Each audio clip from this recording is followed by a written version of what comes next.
নমস্কার, Bengali kidney কেয়ারের YouTube চ্যানেলে আপনাকে পুনরায় স্বাগত।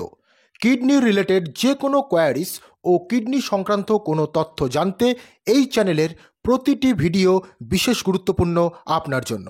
যদি আপনি একজন কিডনি ফেলার পেশেন্ট হয়ে থাকেন এবং কিডনি সমস্যায় ভুগছেন, তবে বেঙ্গলি কিডনি কেয়ারের ভিডিওগুলি আপনাকে বিশেষভাবে হেল্প করবে।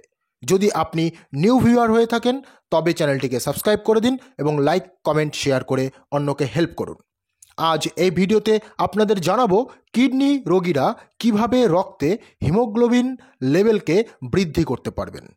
কিডনি রোগীদের শরীরে রক্তে হিমোগ্লোবিন লেভেল সবসময় ডাউন দেখা যায়। হিমোগ্লোবিন ডাউন থাকার ফলে বডিতে অক্সিজেন পর্যাপ্ত পরিমাণে পৌঁছায় না, যার কারণে শরীরে উইকনেস ও বিভিন্ন কমপ্লিকেশন দেখা দেয়।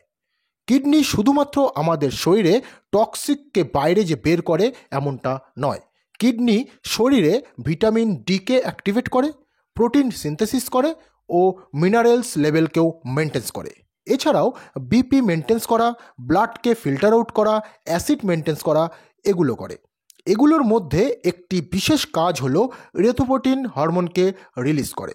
Basically erythropoietin hormone blood count বাড়াতে ও আরবিসি অর্থাৎ রেড ব্লাড সেল ক্রিয়েট করতে থাকে। কিডনি ফিল্টার করার সময় এই সব কাজগুলি সঠিকভাবে করতে থাকে। যদি কিডনি খারাপ হয়ে যায় বা কিডনি তার কার্যক্ষমতা হারিয়ে ফেলে, তবে এই যে কাজগুলি, এই সব কাজ কিডনি করতে পারে না। ইরিথ্রোপয়েটিন হরমোন তাই বাইরে থেকে একজন কিডনি ফেলার পেশেন্টকে ইঞ্জেকশনের মাধ্যমে নিতে হয়। এই ইঞ্জেকশন না নিলে শরীরে ব্লাড কাউন্ট কমতে থাকবে ও রক্তশূন্য হয়ে পেশেন্ট হার্ট অ্যাটাক হয়ে মারা যাবেন। তাই ডক্টর এই ইঞ্জেকশনকে অ্যাডভাইস করে থাকেন। এছাড়াও বেশিরভাগ পেশেন্টদের মধ্যে দেখা যায় আয়রনের কম। পেশেন্ট ইরিথ্রোপয়েটিন ইঞ্জেকশন তো নিচ্ছেন, তবুও ব্লাড কাউন্ট বাড়ছে না, হিমোগ্লোবিন ডাউনই থাকছে। এই অবস্থায় টেস্ট করলে দেখা যায় আয়রন লেভেল ডাউন থাকে। তখন ডক্টর আয়রন ইঞ্জেকশনকেও অ্যাডভাইস করে থাকেন।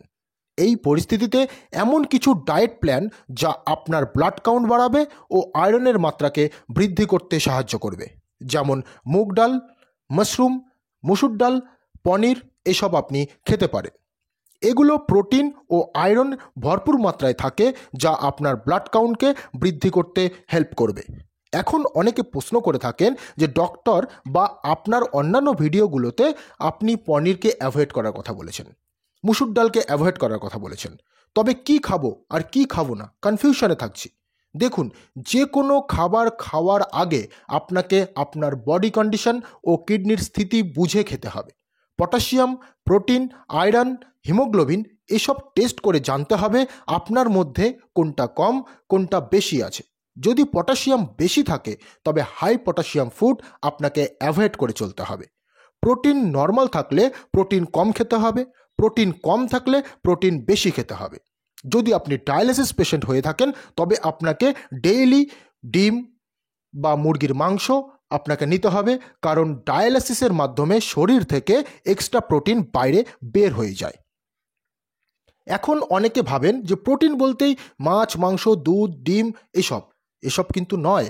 কিডনি রোগীরা শুধু খেতে পারেন দুধ 1 কাপ জল সহ, হাফ কাপ জল, হাফ কাপ দুধ মিলে 1 কাপ, ডিমের সাদা অংশ, মুসুর ডাল উইকলি 2 বার। বডিতে প্রোটিন কম থাকলে তবে এগুলো খাবেন। কোনো কিছুতে বিভ্রান্ত হবেন না। সমস্যা হলে কমেন্ট করে জানান, আমরা আপনাকে আপনার অবস্থা বুঝে সমাধান দেওয়ার চেষ্টা করব। ভালো থাকুন, সুস্থ থাকুন, নিজের কিডনির যত্ন নিন। ধন্যবাদ।